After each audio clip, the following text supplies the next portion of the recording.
This is my husband's first time to fix the back of a toilet bowl tank. Yeah, it's always fun fixing the toilet. The float's messed up. Yes, it is. I think I've got it now, though. Okay. He's not Paw, but he can do a lot of things. Not Pawpaw. Pawpaw's amazing. I'm all done with my project over there fixing the toilet. What are you doing?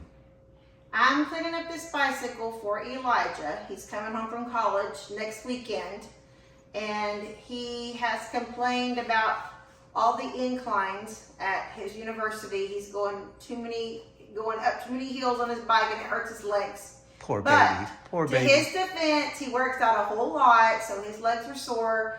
So my niece Bree from Life on Morrow Hill gave us this amazing Hemiway electric bike for us to let Elijah use while he's going to college. So I'm cleaning it up so I can surprise him when he comes home next weekend.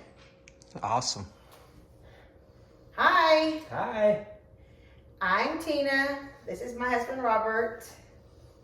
And we are starting our own channel. It's Tina and Rob living off the hill.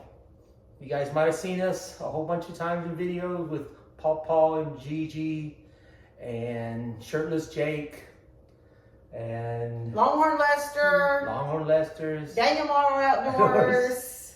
I'm a survivor. I'm a survivor. Brienne has Life on Morrow Hill. We're Tina and Rob living off the hill. Off the hill. We just wanted to come out and introduce ourselves. And tell you how we came to live off the hill. Yeah. So I'll start by saying I was born and raised my entire life on the hill. I met Robert in 1999. We started dating. He moved. We got married, and he moved out into Plum Grove with me. On the hill. On the hill. We had a little farmhouse out there, 2 acres.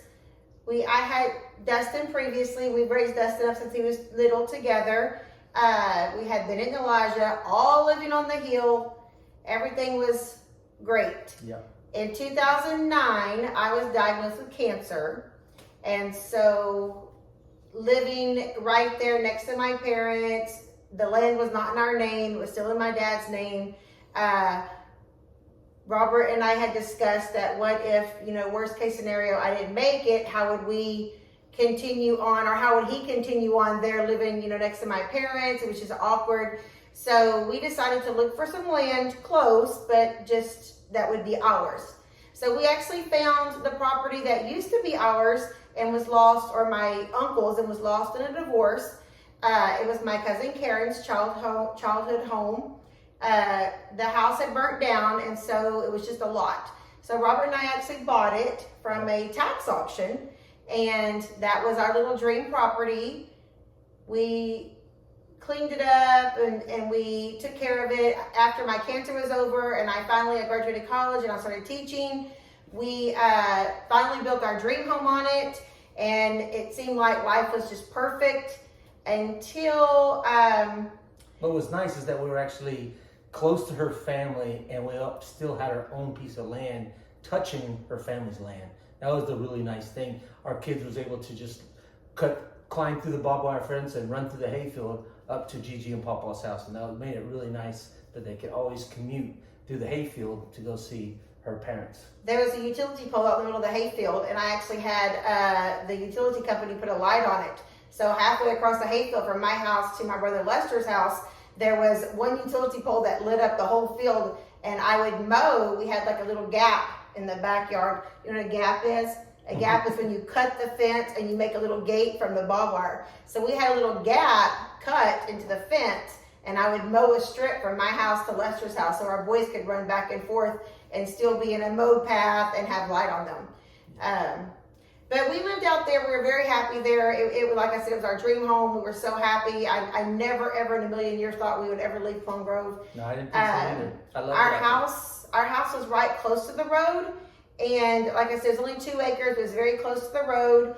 they started cutting all the thousands and thousands of acres across the street from us, and it just got really bad out there for a while.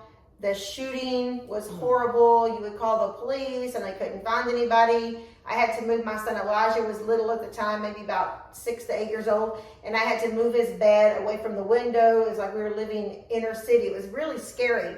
And my boys, I wouldn't let them play out in the yard because all the shooting was so bad across the street where they were clearing out the land. And being that we were so close to that development, it just got to be really scary. And then they dug out, if you've seen Lester's videos, you know the big trench they dug, and that went right next to our house. And every time it would rain, we would lose land into that creek. Erosion. And it just got to be just a really bad situation. And we had, like we said, we had built our dream home, and we decided that it was no longer our dream. It was turning into a nightmare very quickly. The big difference, I'm sorry for interrupting, the big difference is that her family's land and where they live is completely off the road back. I mean, they're like several acres back off the road, but our property was literally on the road, close to that other neighborhood. So in lieu of it, we had to, because we were so close to the neighborhood, if we were back off the property, off the road, it'd be a whole different story. We'd probably still be there. But because our property was so close to the road and to these, unfortunately, that neighborhood, we made it a choice that we had to sell our property and move off Marl Hill. But, so, there's another side to my family. We have the Kreisel side of the family, which is Gigi's parents.